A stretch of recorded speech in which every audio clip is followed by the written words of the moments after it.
नमस्कार, आप देख रहे हैं इंडिया डेली लाइव और आपके साथ मैं हूं प्रिया खरे।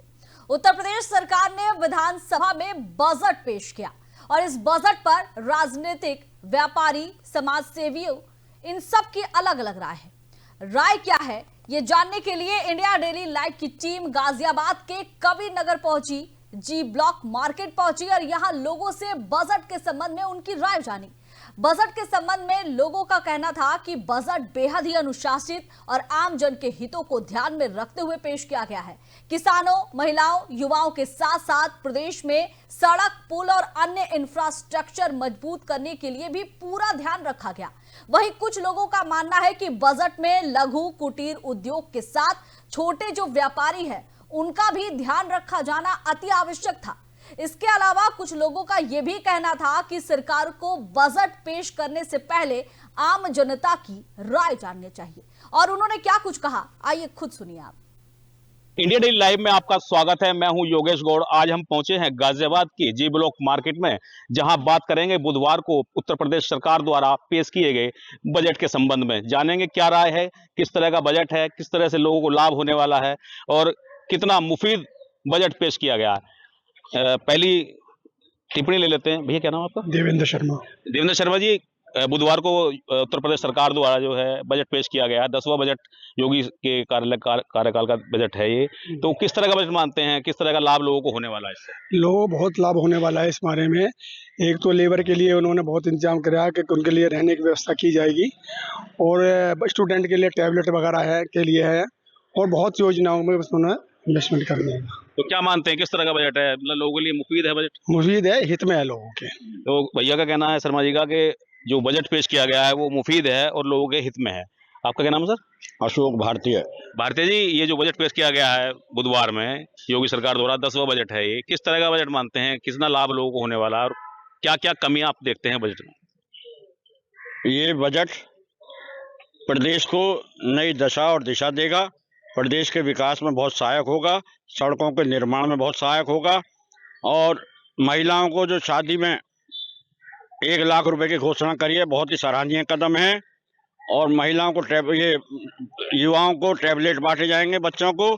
तो ये युवा वर्ग को, महिलाओं को, किसानों को, लेबर के सभी के हित में और प्रदेश को नई दशा और दिशा देने का काम करेगा और 2027 में विपक्ष को सत्ता से बाहर करने का काम करेगा।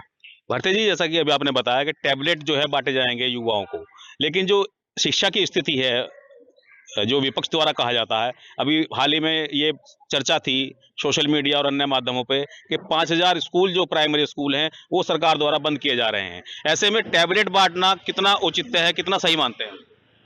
जो ये स्कूल बंद करने की बात है, ये अफवाह भी हो सकती है, ऐसा कुछ नहीं है। सरकार स्कूलों को बढ़ावा देने का काम कर रही है और स्कूलों में कई जगह मैंने देखा है कि जिलाधिकारी वगैरह ने भी अपने बच्चों का एडमिशन कराया है। तो स्कूलों को भी नई दिशा और दशा देने का काम हो रहा है। तो भारतीय जी का कहना है कि स्कूलों को नई दशा देने का काम सरकार कर रही है। सर, भारतीय जी का कहना है कि जो कदम उठाया गया है, जो बजट है, वो बेहद जो आम जनता है उसके मुफीद है, उसको लाभ होने वाला है। आपका क्या मानना है? नहीं, मेरा तो यही कहना है, उन्होंने जो भी बजट बनाया है बड़ा सोच समझ के बनाया है, जिससे सभी लोगों को उसका फायदा मिले। बस एक थोड़ा सा मेरा ये कहना है कि थोड़ा सा छोटे उद्योगों पे ध्यान इनको और देना चाहिए, जिससे उसका विकास हो, लोगों को रोजगार मिले और उससे रोजगार बढ़ेगा तो घर घर अच्छे तरीके से सरवाइव सब लोग कर पाएंगे। इस चीज पे मेन ध्यान देना चाहिए। तो आपका मानना है कि जो उद्योग हैं उन पर इस बजट में ध्यान नहीं रखा गया है? हाँ, छोटे उद्योगों को तो अभी मतलब मेरे हिसाब से अभी कोई प्रोत्साहन नहीं है उनके लिए, ना उनको वो है। जैसे आज की डेट में इंस्पेक्टर राज है, कोई भी डिपार्टमेंट है, 17-18 डिपार्टमेंट जो है इंडस्ट्रीज पे लदे हुए हैं। जब भी कोई फैक्ट्री लगाता है तो उसमें कम से कम 2-4 महीने 6 महीने तो ऐसे लग जाते हैं डिपार्टमेंटों से एनओसी लेने में। इन चीज़ों को बहुत ध्यान रखना चाहिए। अगर कोई इंडस्ट्री लगाता है तो उसे उसी हिसाब से लेके चलना चाहिए।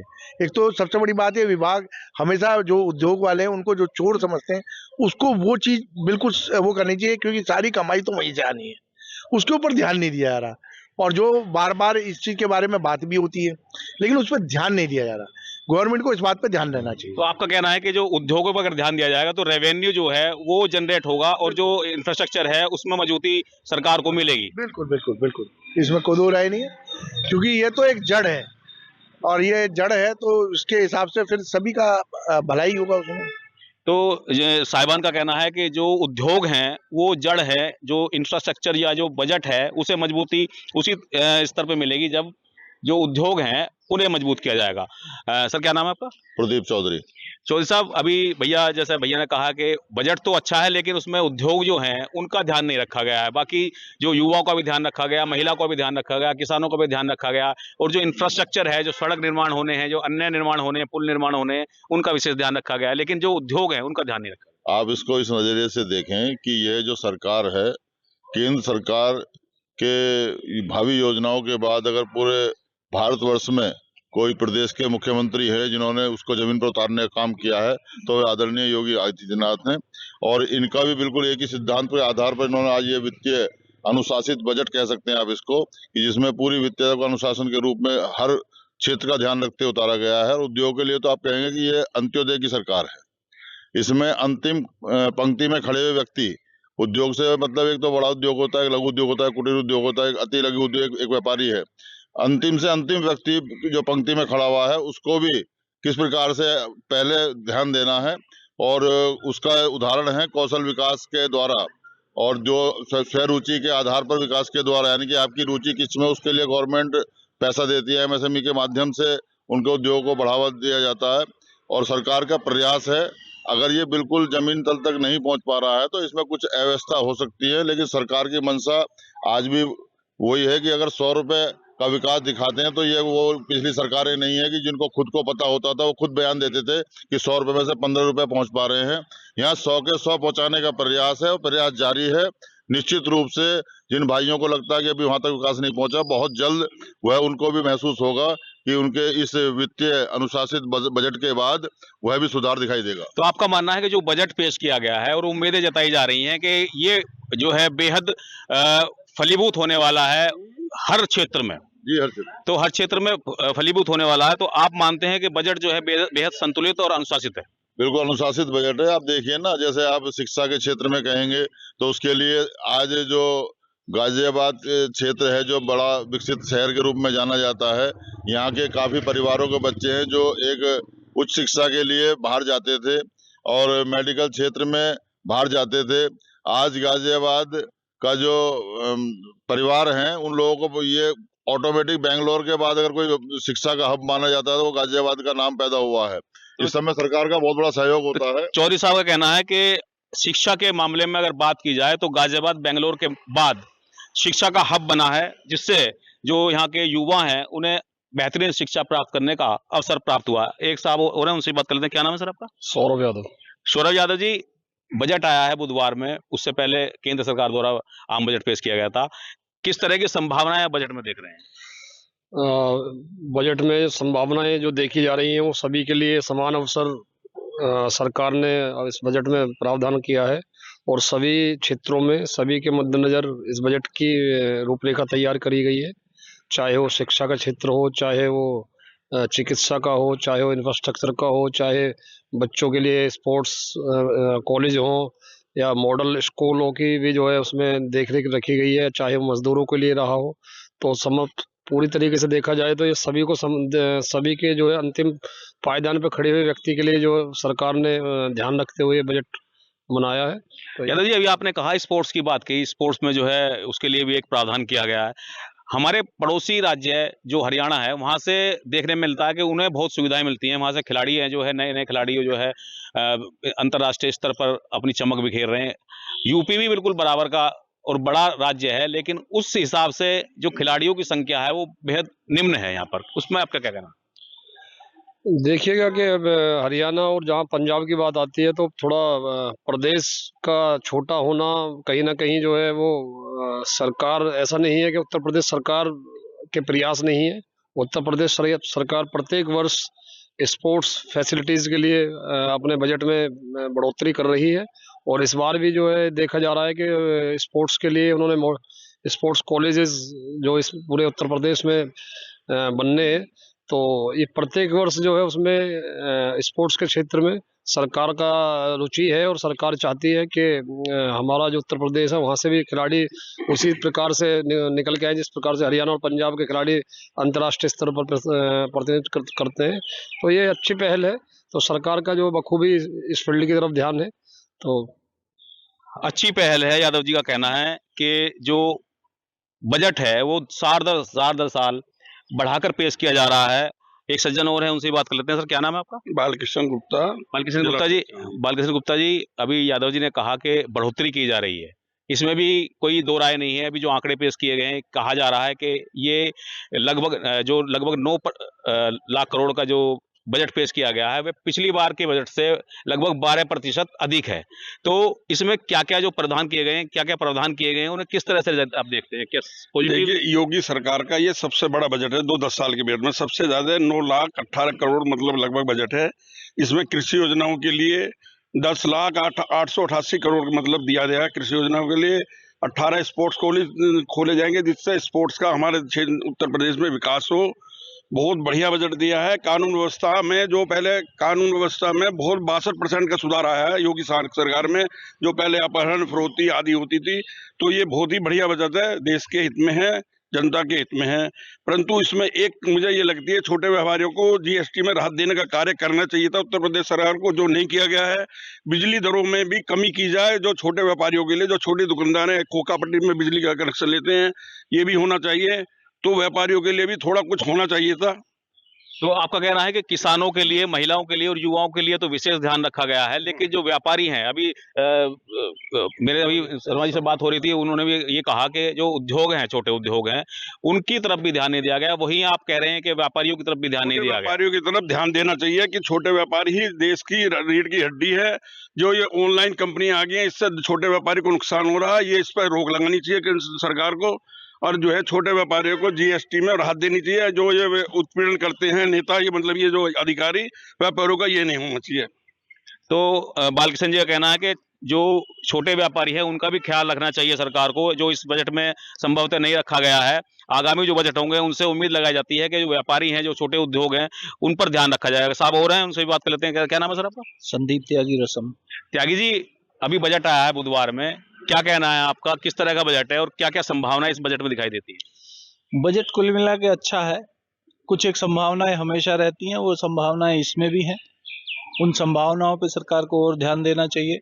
जैसे आदरणीय हमारे बालकृष्ण जी ने कहा कि छोटे व्यापारियों को कुछ होना चाहिए, तो छोटे व्यापारियों की जो पीड़ाएं हैं, जो परेशानी है, उनका निवारण इसमें होने की तरफ और संभावनाएं हैं। उन संभावनाओं पे काम सरकार को करना चाहिए।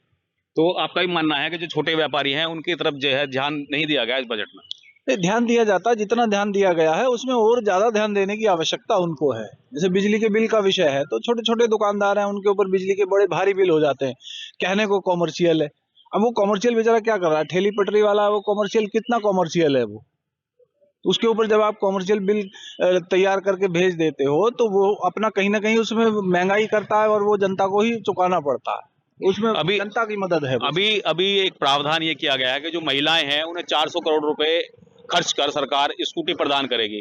तो क्या मानते हैं आप, इससे जो सरकार पे आर्थिक दबाव है या भार है वो पड़ेगा? नहीं, वो महिलाएं जब सरकार की इस दी हुई स्कूटी का सदुपयोग करते हुए रेवेन्यू जनरेट करने का काम करेगी, तो सरकार की तो मदद होगी इसमें उल्टी। किस तरह से मानते हैं रेवेन्यू जनरेट होगा? कुछ ना कुछ तो व्यावसायिक गतिविधियां भी उनकी चलेंगी ना, ऐसे ही तो किसी को पकड़ा नहीं देंगे। कोई तो क्राइटेरिया तय होगा, उस क्राइटेरिया में जो लोग काम करेंगे और वो कुछ ना कुछ उद्योग करेंगे, व्यवसाय करेंगे, उससे रेवेन्यू जनरेट होगा। तो त्यागी जी का कहना है कि जो महिलाएं जो स्कूटी प्राप्त करेंगी उससे रेवेन्यू जनरेट होगा। हालांकि उसमें पेट्रोल भी डलता है, तो पेट्रोल के दाम जो है वो आसमान छू रहे हैं, किसी से छुपा हुआ नहीं है। खैर, त्यागी जी का मानना है कि रेवेन्यू जनरेट होगा। एक बार फिर बालकृष्ण जी का रुख कर लेते हैं, उनसे जानते हैं। सर, त्यागी जी का कहना है कि जो स्कूटियां दी जाएंगी या टैबलेट दिए जाएंगे, उससे अन्य जो है आयाम खुलेंगे प्रदेश में विकास के और अन्य चीजों में। देखो, मेरा मानना है स्कूटी या फ्री की कोई भी चीज गवर्नमेंट को नहीं देनी चाहिए। मेरा ये मानना है, व्यापारी नेता होने के नाते किसी को देवे आदमी को अगर इन्हें देना है, किसी गरीब की मदद करनी है, तो एक कैटेगरी बनानी चाहिए, A, B, C। किसी को कोई चीज 10 रुपए किलो, दूसरे को 5 रुपए 3 रुपए देनी चाहिए। फ्री बांट के जनता को ये बेकार कर रहे हैं, ये फ्री नहीं बंटना चाहिए। मेरा तो मानना है, सरकार से ही मेरी मांग है। तो बालकिशन जी का कहना है कि जो फ्री जो प्रदान किया जा रहा है वो कुछ भी हो, चाहे वो अनाज हो, चाहे वो जो क्या कहते हैं जो उपकरण है, जैसे टैबलेट है या फिर क्या कहते हैं उसे स्कूटी प्रदान करने का जो मामला है, राशन है, ये मुफ्त जो है नहीं दिए जाते। इसके लिए कुछ ना कुछ सरकार को जो उपभोक्ता है उनसे लेना चाहिए ताकि आर्थिक स्थिति है वो भी संभले। चौधरी साहब, बालकिशन जी का कहना है कि छोटे जो व्यापार हैं और जो व्यापारी हैं उनका जो है बिल्कुल ख्याल नहीं रखा गया, उनके साथ जो है नाजायज तरीके से सरकार पेश आ रही है। क्या कहना? देखिए, बजट का अनुशासन अगर ये आपको पूरे एनवायरनमेंट में अगर कहा जा रहा है, मैंने भी कहा कि अनुशासित बजट है, उसमें ये छोटे बड़े वाला सब करके डिवाइड करने की आवश्यकता शायद पड़ेगी नहीं, क्योंकि बजट की खूबसूरती ये होती है कि उससे हर वर्ग एक खुशहाली महसूस करे। और खुशहाल का मतलब सबसे बड़े सौभाग्य की बात यह है कि योगी सरकार एकमात्र ऐसी पहली सरकार है कि जो 10 वर्ष का बजट जिन्होंने अपने रहते हुए पेश किया है। ये देश के लिए सौभाग्य की बात है। जनता ने इसको स्वीकारा है, जनता का ही अवसर है, जो जनता के अवसर के देने के बाद 10वीं बजट जो पेश करने का अवसर मिला। और निश्चित रूप से जो भी आवाज, चाहे आपके माध्यम से हो, चाहे किसी भी माध्यम से हो, नेता भी हैं क्षेत्र में, सबके पास ये शिकायत जैसी चर्चा आती रहती है। निश्चित रूप से प्रति वर्ष हर उस बिंदु पर ध्यान दिया जाता है जो जनता की आवाज बनकर एक जन समस्या के रूप में आती है। अगर छोटे व्यापारी वर्ग के साथ कहीं भी कुछ भी अनदेखी लगता है कि हुई है, निश्चित रूप से इस बजट से होने के बाद भी हमारे पास, सरकार के पास इतनी गुंजाइश है कि वो उसकी उन पीड़ाओं को निश्चित रूप से दूर करेगी और उनके साथ बैठकर, व्यापारी वर्ग के साथ, डेलीगेशन के साथ बैठकर निश्चित रूप से कुछ ना कुछ भव्य कदम उठाएगी। तो प्रदीप चौधरी जी का कहना है कि जो बजट पेश किया गया है वो स्वीकार्य है जनता को। हालांकि अभी शुरुआती दौर में ये सब चीजें कहना जल्दबाजी होगी, क्योंकि अभी हाल ही में क्या, कल बुधवार में ही बजट पेश किया गया है। अब इसके परिणाम, जो दूरगामी परिणाम है वो भी देखने को मिलेंगे और जो इसकी कमियां हैं वो भी जो विपक्ष द्वारा गिनाई जाएंगी। एक बार फिर रुख कर लेते हैं शर्मा जी का। शर्मा जी, आपका मानना है उद्योगों में ध्यान नहीं दिया गया, व्यापार, बालकृष्ण बालू जी व्यापारी नेता है, उनका भी मानना है कि जो छोटे व्यापारी हैं उनका भी ध्यान नहीं रखा गया। इसके अलावा जो चौधरी साहब है उनका कहना है कि जो मेरा एक थोड़ा सा गवर्नमेंट को एक सजेशन है कि जो समीक्षा बजट के बाद होती है, कायदे में ये लोगों से पहले लेनी चाहिए, लोगों की परेशानी समझनी चाहिए, उसके आधार पर जो चेंजेस बजट में की जा सकती है वो कर सकते हैं। अब एक बार बजट पेश कर दिया, उसमें कोई चेंजेस तो आनी नहीं, ऐसे ही साल निकल जाएगा, साल के बाद फिर वही रूटीन आएगी, तो उस समीक्षा का कोई फायदा नहीं। फायदा जब है जब लोगों से उनकी परेशानी पहले पूछी जाए कि भाई उनको क्या परेशानी आ रही है। भाई देखो, उद्योग तरक्की करेंगे तो देश तरक्की करेगा, लोगों को रोजगार मिलेगा, तो उसके बिना आदमी कहाँ से कुछ बढ़ पाएगा। अब आज की डेट में सारे ऑनलाइन सिस्टम सारे आ रहे हैं, सारे दुकानदार देखो जाके खाली बैठे, तो इस चीज पे ध्यान देना चाहिए। अब दुकानों की ये हालत है, मैं कई शोरूमों में देखता हूँ किराया चढ़ता है, स्टाफ रखा हुआ है, वो लगाते हैं, पता लगा साल 2 साल में उसकी जमा पूंजी सब खत्म और बैंक रेफ्टेड वैसे हो जाता है। तो ऐसी स्थिति बनाओ जो आदमी तरक्की कर सके। तो शर्मा जी का कहना है कि ऐसी स्थिति और ऐसी योजनाएं बननी चाहिए जिससे जो है आम आदमी तरक्की कर सके। साथ ही कहना है कि जो बजट है उससे पहले समीक्षाएं होनी चाहिए। बजट पेश कर दिया जाता है लेकिन उसका फिर 1 साल तक लाभ मिलने की कोई उम्मीद नहीं रह जाती है। भारती जी का रुख कर लेते हैं एक बार। भारती जी, भाई साहब का कहना है कि जो समीक्षाएं हैं वो बजट से पहले होनी चाहिए, आपका क्या मानना? ठीक कहा संजय शर्मा जी ने, समीक्षा बजट से पहले करनी चाहिए। अब भी जो हम बजट में सुधार की मांग करते हैं, हम ये करते हैं कि महिलाओं को रोजगार के लिए आर्थिक रूप से लखपति दीदी योजना लागू करके एक मुश्त पैसा दिया जाए, जिससे वो रोजगार कर सकें, अपने पैरों पर खड़े हो सकें और अपने स्कूटी दे रहे हैं, अभी त्यागी जी कह रहे हैं कि उससे लाभ होगा, रेवेन्यू बढ़ेगा। स्कूटी के अलावा रोजगार भी, लखपति दीदी योजना करके उनमें पैसे देकर उन्हें रोजगार भी दिया जाए, जिससे घरेलू महिला ना रहे खाली और अपने घर का और बच्चों का ध्यान रख सके। हम ये और मांग करते हैं कि इस बजट के बाद भी ये लागू होना चाहिए। तो भारती जी का कहना है कि सही कहा शर्मा जी ने कि जो समीक्षाएं हैं वो पहले होनी चाहिए। इसके अलावा जो महिलाएं हैं उन्हें कुछ इस तरह की राशि का प्रावधान किया जाए जिससे उन्हें रोजगार करने में या अन्य लाभ हो सके। एक बार फिर बालकिशन जी का रुख कर लेते हैं। बालकिशन जी, जैसे कि भारती जी ने कहा शर्मा जी ने कहा कि समीक्षा जो है वो पहले होनी चाहिए ताकि में जो सुधार हैं कि जो व्यवस्थाएं हैं या अंदेशे लोगों के हैं वो दूर हो सके। देखो, जो भारती जी ने कहा, जो शर्मा जी ने कहा, बहुत बढ़िया बात कही है। पहले समीक्षा पहले ही होनी चाहिए। सुझाव जनता से बजट से पहले मांग लेने चाहिए, क्या क्या सुझाव हैं उसका प्रावधान बजट में करना चाहिए। इससे ही जनता को जब ही फायदा मिलेगा। ये हर बार होना चाहिए, साल के में 2-3 बार करके इसका बजट जब तैयार करना चाहिए। तो हमारे साथ गणमान्य लोग मौजूद थे जिनका कहना है कि बजट ओवरऑल अनुशासित है और जो बजट है वो हर वर्ग को ध्यान में रखकर बनाया गया है, जैसे महिलाएं हैं, युवा हैं, किसान हैं या अन्य वर्ग हैं। इसके अलावा जो इंफ्रास्ट्रक्चर है उसे भी मजबूती देने का काम बजट में किया जाएगा। लेकिन जो सवाल है वो ये है कि बजट पास करने से पूर्व सरकारों को जो लोग हैं, जो आमजन है, उनमें समीक्षा एक कमेटी गठित करके एक समीक्षा कराई जानी चाहिए ताकि उसमें जो बजट में प्रावधान किए जाने हैं उनमें सुधार हो सके। इंडिया डेली लाइव के लिए योगेश गौड़, गाजियाबाद। India daily